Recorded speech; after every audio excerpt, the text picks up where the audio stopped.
নমস্কার বন্ধুরা, কেমন আছেন আপনারা? আশা করছি ভালো আছেন, সুস্থ আছেন। আপনারা কি কখনো ব্যালন চাকির মধ্যে গরম জলের ব্যবহার করে দেখেছেন? পেপার বা পেজের মধ্যে হ্যান্ড ওয়াশ দেবেন কেন? ফ্রিজের মধ্যে টিপের পাতা রেখে দেখেছেন কি হতে পারে? চশমার মধ্যে আপনারা গার্ডার বাঁধবেন কিসের জন্য? কড়াই কোলগেট দেবেন কেন? তাছাড়াও আপনাদের কাছে শেয়ার করব আরও বেশ কিছু ছোট ছোট ইউজফুল কিচেন টিপস। চলুন দেখে নেওয়া যাক আজকের প্রথম টিপসটা। আমি এখানে নিয়েছি একটা পেজ বা পেপারের মধ্যে আপনারা কি কখনো হ্যান্ড ওয়াশ দিয়ে দেখেছেন? কি হতে পারে? আমি এখানে একটা পেজের টুকরো নিয়েছি, আপনারা চাইলে পেপারেরও ব্যবহার করতে পারেন। সামান্য পরিমাণের হ্যান্ড ওয়াশ দিয়েছি। একটা পুরনো ব্রাশের সাহায্যে হ্যান্ড ওয়াশটাকে এই পেজের মধ্যে ভালো করে লাগিয়ে নিয়েছি। এবার এটাকে শুকানোর জন্য আমি কিছুক্ষণ হাওয়াতে রেখেছিলাম আর শুকিয়েও এসেছে। এবার এইভাবে ছোট্ট করে একটু মুড়িয়ে নিয়েছি আর নিয়েছি এখানে কাঁচির সাহায্যে বেশ কিছুটা ছোট ছোট টুকরো করে নিচ্ছি। এটা আপনারা কি কাজে ব্যবহার করবেন? আমরা অনেকে দেখবেন ঘুরতে যাই, বাসে ট্রেনে অনেক সময় ট্রাভেল করি, হাত ধোয়ার জন্য আমরা পেপার সোপের ব্যবহার করি, যেটা অনেকটা দাম দিয়ে কিনতে হয়। হাতের কাছে যদি পেপার সোপ না থাকে, বাড়িতেই এইভাবে খুব সহজেই পেপার সোপ বানিয়ে নিতে পারেন। তো দেখতেই পাচ্ছেন কতটা সুন্দর ফেনা হচ্ছে। আশা করছি আপনাদের টিপসটা কাজে আসবে। ভালো লাগলে অবশ্যই একটা লাইক করবেন। নিয়েছি বেশ কিছুটা সুচ। সেলাই করার জন্য আমরা প্রত্যেকেই বাড়িতে সুতো যেমন রাখি, সূচও কিন্তু রেখে থাকি। তবে সুচগুলো অনেক সময় দেখবেন সেলাই করার পর এদিক ওদিক রেখে দিই, যখন প্রয়োজন হয় আমরা কিন্তু সহজে খুঁজে পাই না। মেঝের মধ্যে পড়ে গেলে সেক্ষেত্রে হাতে পায়ে লেগে যাওয়ারও সম্ভাবনা থাকে। তো একটা কাজ আপনারা করে নিতে পারেন। তো কি করবেন, নিয়ে নেবেন যে সুতোর রিলগুলো থাকে, সুতো সহই নেবেন। তো আর নিয়ে নিয়েছি এখানে আমি ডবল সাইজের টেপের টুকরো, একটা সাইডে আটকে দিয়েছি।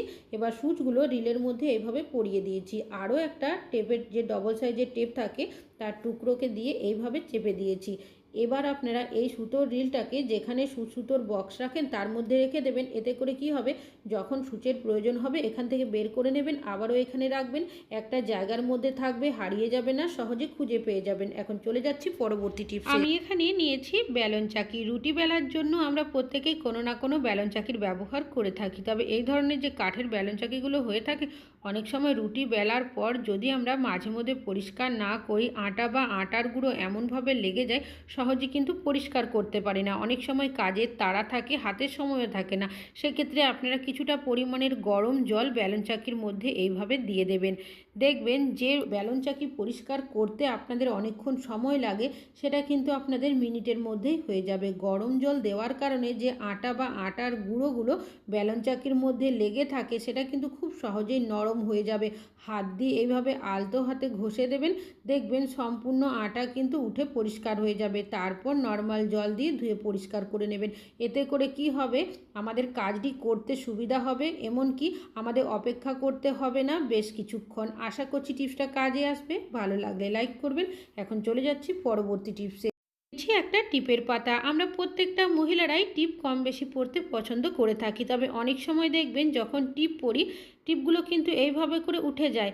আর এই সমস্যাটি হয়ে থাকে যদি টিপের পাতা বেশি দিন বাড়িতে থেকে যায়, ব্যবহার করা না হয়। তবে যখনই আপনারা টিপ পরবেন, কি করবেন, ডিপ ফ্রিজের মধ্যে 5 মিনিট মতো রেখে দেবেন। আর যদি নর্মাল ফ্রিজে রাখেন সেক্ষেত্রে 10 মিনিট মতো রাখলেই হবে। তারপর আপনারা যদি টিপটা পরেন, দেখবেন সহজে কিন্তু টিপটা উঠবে না। যে আঠাটা নরম হয়ে যায় সেটা কিন্তু ফ্রিজের মধ্যে রাখার কারণে অনেকটাই মজবুত হয়ে যায়। আর দেখতেই পাচ্ছেন কোনোভাবেই কিন্তু টিপটা ছাড়ছে না। আশা করছি আপনাদের টিপসটা কাজে আসবে। ভালো লাগলে লাইক করবেন। এখন চলে যাচ্ছি পরবর্তী টিপস। মানে সর্ষে। রান্নাবান্না করার জন্য সর্ষের পেস্টের ব্যবহার আমরা কম বেশি অনেকেই করে থাকি।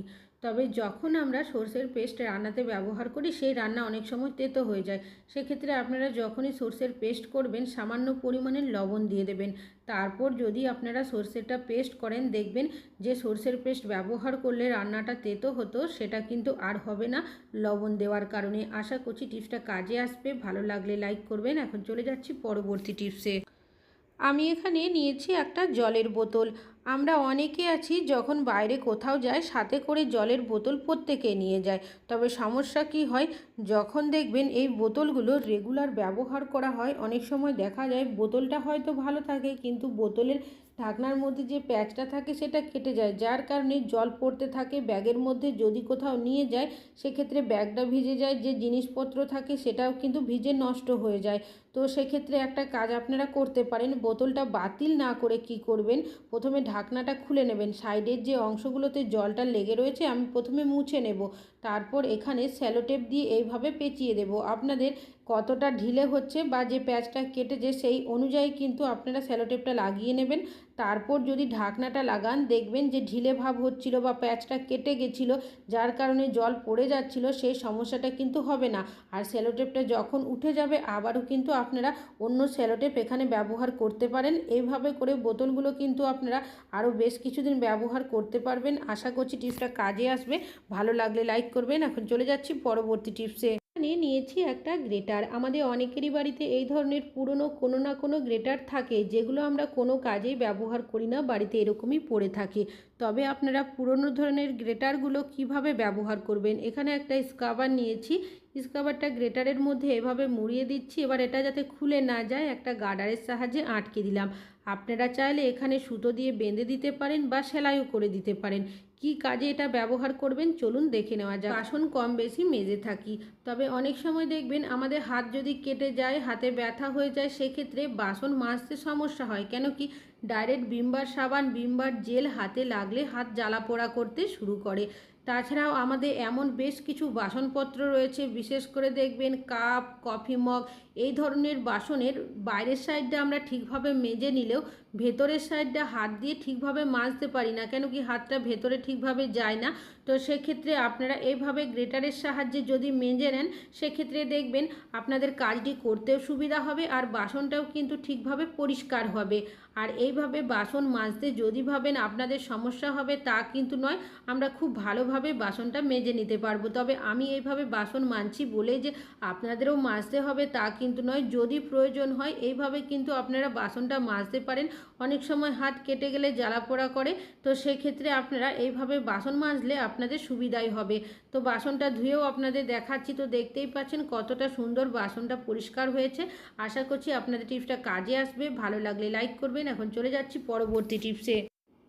আমি এখানে নিয়েছি একটা চশমা। বাচ্চা থেকে বড় আমরা চশমার ব্যবহার কম বেশি অনেকেই করে থাকি, তবে অনেকেরই দেখবেন ছোট বাচ্চারা যারা চশমা ব্যবহার করে সমস্যা কি হয়, নিচের দিকে তাকিয়ে যখন পড়াশুনো করে বা নিচের দিকে করে কোনো কিছু কাজবাজ করতে গেলে চশমাটা দেখবেন একদম নাকের সামনের দিকে চলে আসে, তখন সমস্যা হয়।